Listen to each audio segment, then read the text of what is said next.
मैं अजीत पवार साहब को कब से जानता हूं, जब मैं मुंबई में कॉलेज में पढ़ रहा था और पवार साहब के साथ रहता था। हमेशा महाराष्ट्र के लोगों की उन्होंने सेवा और खिदमत करने की कोशिश की।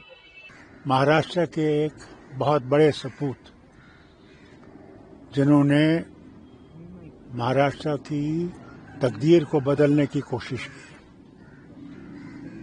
वो आज उस जहाज के एक्सीडेंट में मारे गए। इनको पुणे जाना था, जहां पे इलेक्शन होने वाले थे, उसके लिए तैयारी कर रहे थे, मगर तकदीर ने साथ नहीं दिया।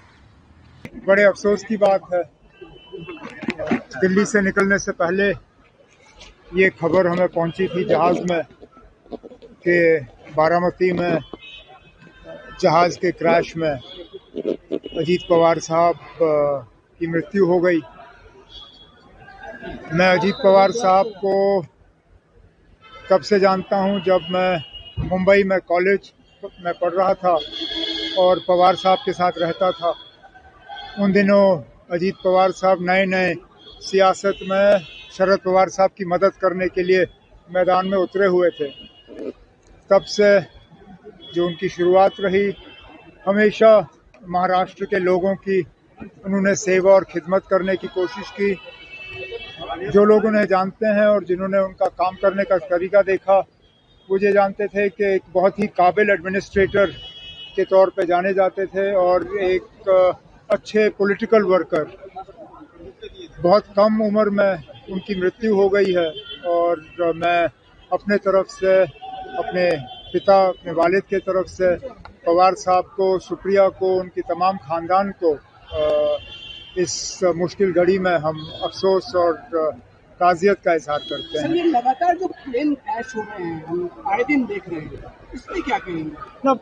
अब हर एक प्लेन क्रैश का अलग अलग वजह। इस प्लेन क्रैश में क्या हुआ, अभी शायद हम में से किसी को इस पे टिप्पणी करनी नहीं चाहिए।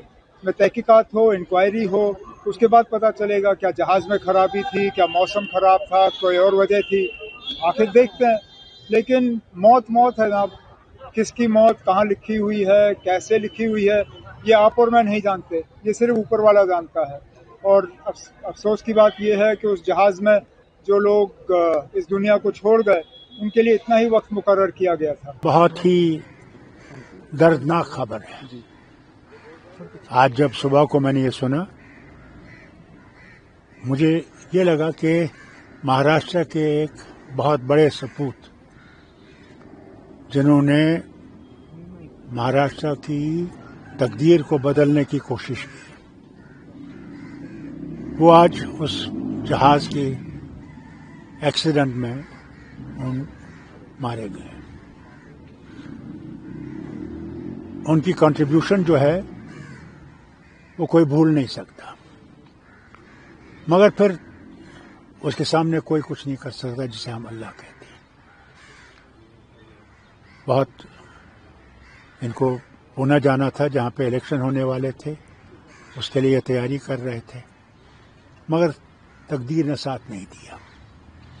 मैं तो सिर्फ अजीत पवार साहब के ख़ानदान के साथ ही नहीं, बल्कि शरद पवार साहब के ख़ानदान के साथ भी इस दुर्घटना की मैं अफसोस करता हूं और अल्लाह से ही दुआ करता हूं कि अजीत पवार साहब की आत्मा को शांति मिले और सारे ख़ानदान को हिम्मत मिले ये बर्दाश्त करने की। आज भारत का एक सपूत जो है वो इस दुनिया से चला गया। आपके राज्य की खबरें, आपके शहर की खबरें सबसे पहले जानने के लिए देखते रहें अमर उजाला। चैनल को सब्सक्राइब जरूर कर लें और पाएं हर अपडेट।